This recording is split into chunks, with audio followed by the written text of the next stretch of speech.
Hello everyone, welcome back to my channel. My name is Sapna Tripathi and I am back with new energy and dedication. So why wasting time? Let's get started. आज हम लोग basics of anatomy start करने जा रहे हैं। तो basics of anatomy में हम लोग कौन कौन सा टॉपिक कवर करेंगे ये एक बार हम लोग देख लेते हैं।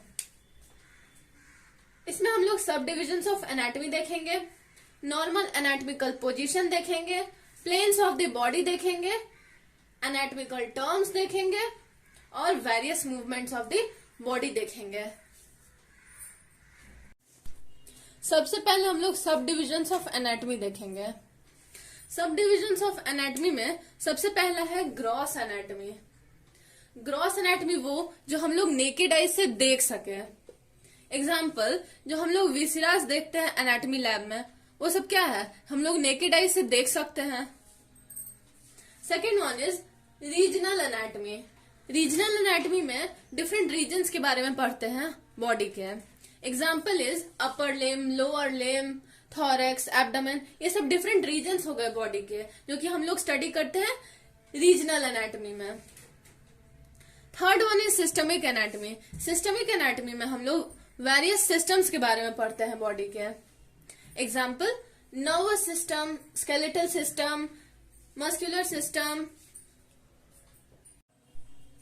सिस्टमिक एनाटमी का वेरियस सब डिविजन्स होता है, जिसमें आता है histology.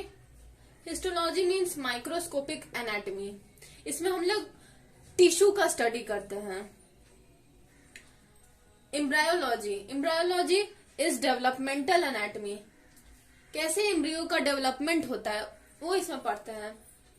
Surface anatomy. Surface anatomy में हम लोग डीपर पार्ट्स का स्टडी करते हैं बॉडी का, जैसे कि arteries, muscles. Next one is cross sectional anatomy. Cross sectional anatomy में हम लोग क्रॉस सेक्शंस देखते हैं डिफरेंट स्ट्रक्चर का ह्यूमन बॉडी के, और क्रॉस सेक्शनल एनाटमी का सिग्निफिकेंट रोल है डायग्नोसिस में। Next one is radiographic anatomy. Radiographic anatomy में हम लोग क्या करते हैं, बोन्स का स्टडी करते हैं और डीपर ऑर्गन्स का स्टडी करते हैं by using radio waves. Last but not the least, clinical और अप्लाइड एनाटमी। क्लिनिकल एनाटमी में हम लोग जो भी एनाटमिकल नॉलेज है अपना, उसको क्लिनिकल सेक्शन में लगाते हैं। और क्लिनिकल एनाटमी जो है वो ट्रीटमेंट में बहुत ही यूजफुल होता है, और ट्रीटमेंट में डिजीजेस का हम लोग क्लिनिकल एनाटमी का यूज करते हैं। अब हम लोग the most important anatomical position देख लेते हैं। एनाटमिकल पोजीशन क्या होता है कि इसमें जो पर्सन है वो बिल्कुल सीधा खड़ा होता है, हेड और आईज बिल्कुल सामने की तरफ होते हैं, आर्म्स जो है वो बाय द साइड होते हैं और पाम्स आगे की तरफ फेस करते हैं, लोअर लिम्स बिल्कुल सटे हुए होते हैं और फीट बिल्कुल पैरेलल होना चाहिए और टोज आगे की तरफ। Supine position referred as normal anatomical position. इसमें क्या होगा कि पर्सन लेटा हुआ रहेगा और फेस जो है वो अपवर्ड होगा, ऊपर की तरफ। आर्म्स जो है वो साइड में होंगे और पाम जो होगा वो ऊपर की तरफ होगा। प्रोन पोजीशन जो है वो बिल्कुल उल्टा होगा सुपाइन पोजीशन के। इसमें पर्सन जो है वो लेटा हुआ होगा और लेकिन फेस जो होगा वो नीचे की तरफ होगा। मीन्स अपने वो उसका जो एब्डोमेन है वो नीचे होगा और फेस भी नीचे होगा। आर्म्स जो है वो साइड में होंगे और पाम जो है वो बैकवर्ड होगा। लिथोटोमी पोजीशन क्या होता है? लिथोटोमी पोजीशन बिल्कुल सुपाइन पोजीशन की तरह ही इसमें लेटा हुआ होगा, बस इसमें होता क्या है कि हिप और नी वो फ्लेक्स्ड पोजीशन में होंगे। ये कब होता है? तो during delivery of the baby और एनी सर्जिकल प्रोसीजर अगर ग्रॉइन में अगर हो रहा है तो उसमें हम लोग लिथोटोमी पोजीशन में पर्सन को लेटाते हैं। बेसिक्स ऑफ एनाटॉमी में आज हम लोग एनाटॉमिकल प्लेन्स देखेंगे। First one is sagittal plane. Sagittal plane में क्या करते हैं कि बॉडी को बिल्कुल बीच से, बस मिड लाइन पे नहीं होना चाहिए, बीच से काटते हैं ताकि वो लेफ्ट और राइट पोर्शन में बट जाए। इसको बाइलेटरल सिमेट्री भी कहते हैं। Second one is mid sagittal plane. Mid sagittal plane में क्या करते हैं, एक सजाइटल प्लेन जो कि बिल्कुल बॉडी के मिड लाइन से पास होगा, इसको मीडियम प्लेन भी कहते हैं, और ये बिल्कुल इक्वल हाफ्स में बांटेगा। कोरोनल और फ्रंटल प्लेन, इसमें क्या होता है, एक वर्टिकल प्लेन पास करता है बॉडी के, लेकिन वो राइट एंगल पर होगा मीडियन प्लेन के, और ये बॉडी को डिवाइड करता है फ्रंट और बैक हाउस में, लेकिन असिमेट्रिकली होगा। मिड सजाइटल प्लेन में क्या होता था, सिमेट्रिकली, लेकिन कोरोनल और फ्रंटल प्लेन में क्या होगा, एसिमेट्रिकली डिवाइड करेगा बॉडी को।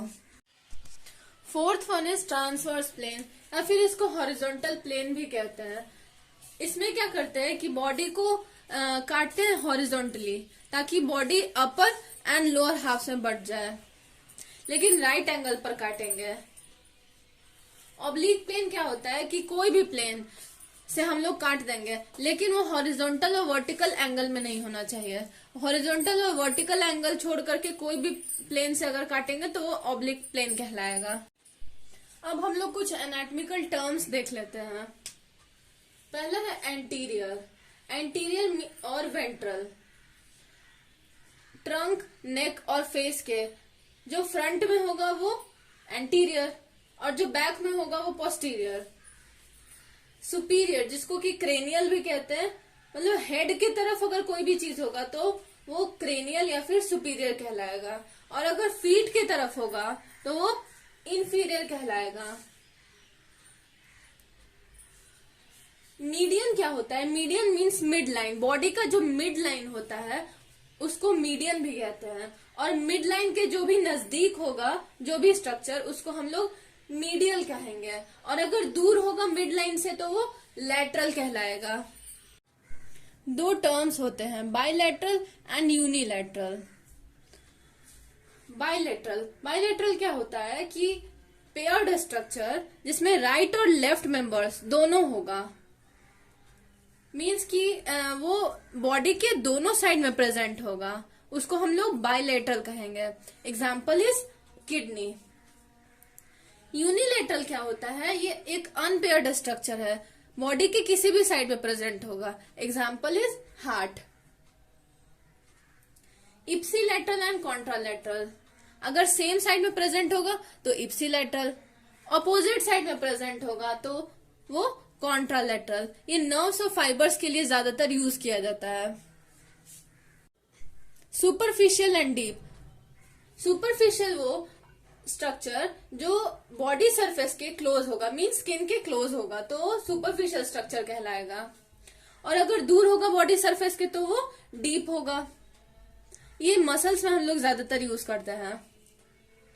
अब है प्रॉक्सिमल एंड डिस्टल। प्रॉक्सिमल वो जो हेड एंड के नजदीक होगा, और अगर दूर होगा तो वो डिस्टल कहलाएगा।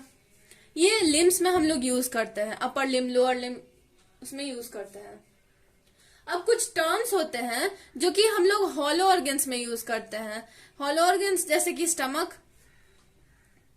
Interior and exterior. अगर ऑर्गन के अंदर होगा तो वो इंटीरियर, और ऑर्गन के बाहर होगा तो वो exterior. Invagination and evagination. Invagination कोई भी प्रोजेक्शन अगर ऑर्गन के अंदर जा रहा है तो वो इनवेजिनेशन, और अगर कोई प्रोजेक्शन अगर बाहर आ रहा है ऑर्गन के तो वो इवेजिनेशन।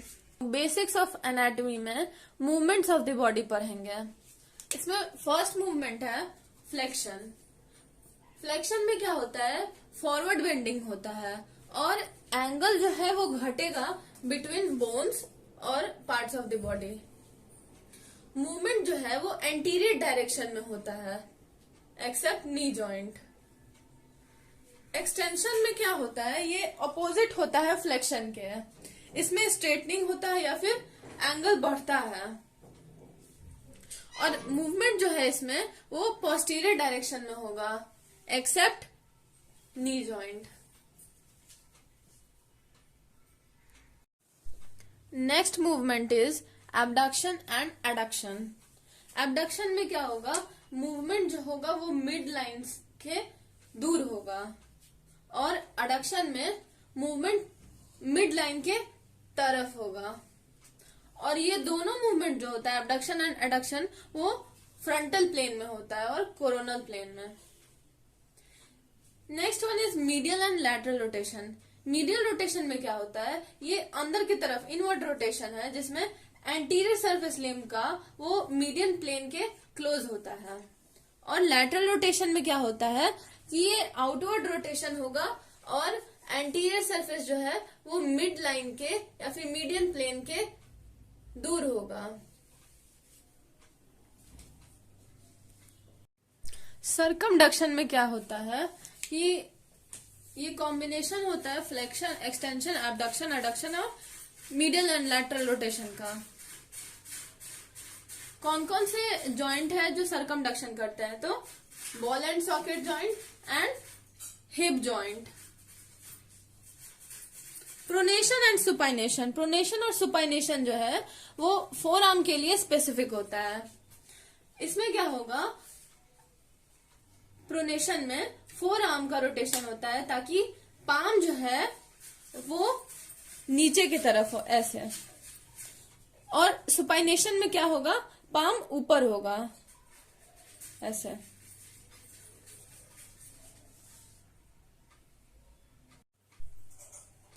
Inversion and eversion is specific for foot. Inversion में क्या होता है कि मीडियल बॉर्डर फुट का रेज होता है ताकि सोल मीडियन प्लेन के तरफ हो, लेकिन इवर्जन में जस्ट उसके उल्टा हो जाएगा कि लैटरल बॉर्डर फुट का उसको रेज कर दे ताकि सोल मीडियन प्लेन से दूर जाए।